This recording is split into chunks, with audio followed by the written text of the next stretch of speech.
Hello, adventurers! My name is Chance. Welcome to my Spellbook, and thank you so much for tuning into the third episode of our background series.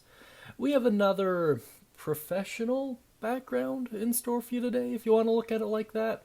Today, we are going to be taking a look at the Archaeologist, and this, much like the Anthropologist before, is found in the Tomb of Annihilation. I really do like these ones. However, I feel like this one in particular was modeled or has the potential to be modeled after a rather influential character in the explore and adventure genre. In any case, let's dive right into its description here. Prior to becoming an adventurer, you spent most of your young life crawling around in the dust, pilfered relics of questionable value from crypts and ruins, though you managed to sell a few of your discoveries and earn enough coin to buy proper adventuring gear. You have held on to an item that has great emotional value to you. And they provide you with this chart, so roll a d8 and get a random one.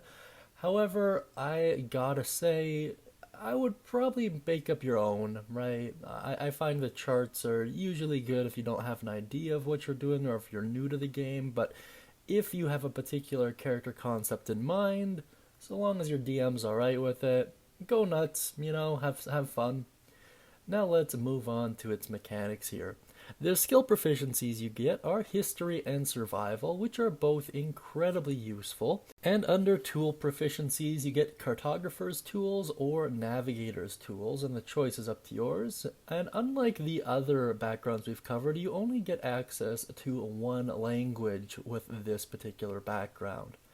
And under equipment, you will see a map to a ruin or dungeon, which is awesome, by the way. It basically gives you a starting quest, a bullseye lantern, a miner's pick, a set of traveler's clothes, a shovel, a two-person tent, which is also awesome, a trinket recovered from a dig site, and that kind of relates to the description up top, and a pouch containing 25 gold piece, which puts you in a very good starting position.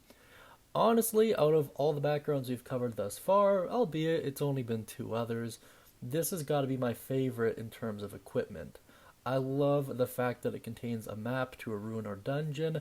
It really provides a lot of direction to the party straight out of the gate and leads into a character arc of your own, which I find to be absolutely amazing and fascinating. Now let's take a look at their feature. The archaeologist has access to historical knowledge.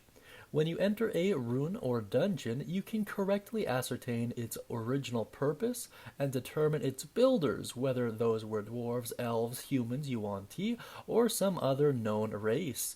In addition, you can determine the monetary value of an art object more than a century old.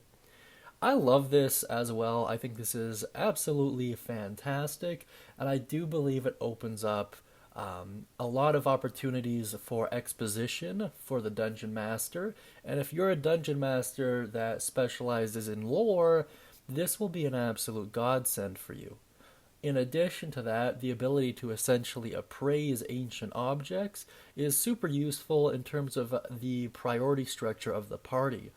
Ordinarily, parties tend to form themselves in a way where the magic items are always more valuable and thus more preferable, and it puts dungeon masters in a strange position where sometimes the party doesn't sell what they're supposed to and they end up having just too many magic items in general.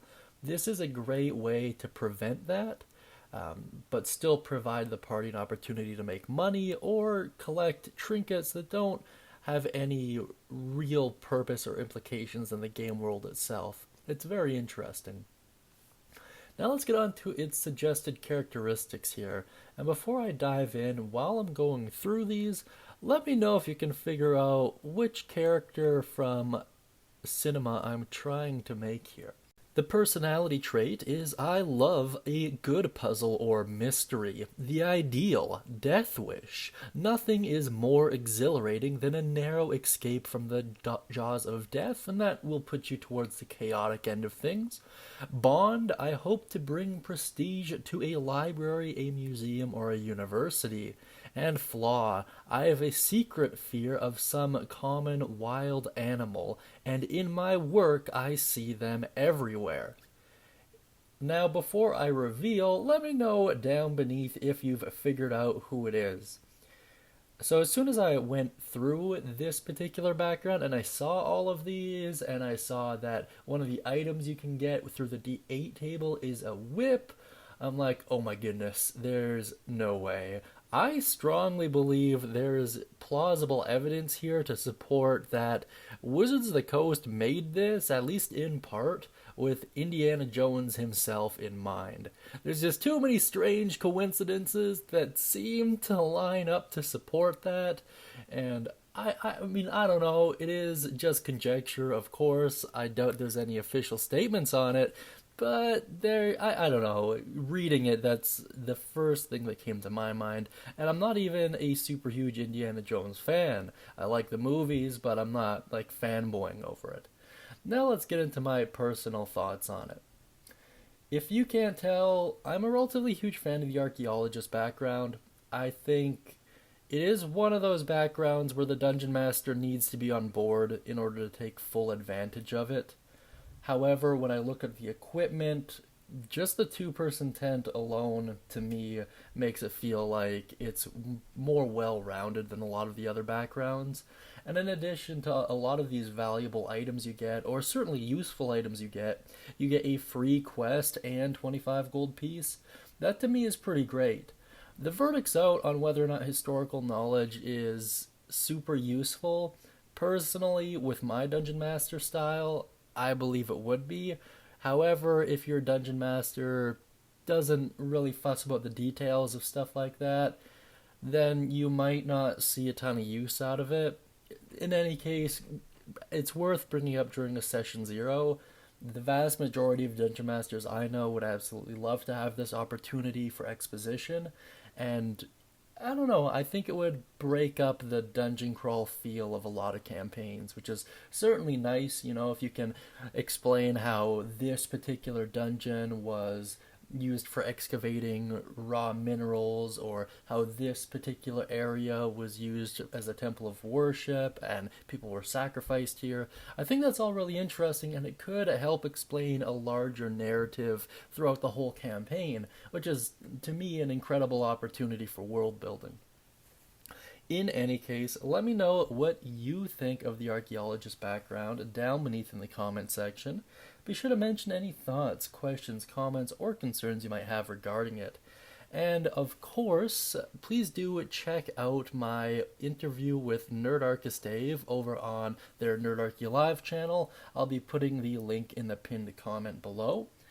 And yeah, if you'd like a free one-shot as well, please do check out the Guildhall and use code WELCOME to get your hands on a free 30-page one-shot, and I'm pretty proud of them, so I hope you do enjoy them. That being said, I hope you'll have a wonderful day, and of course, happy adventuring, everyone.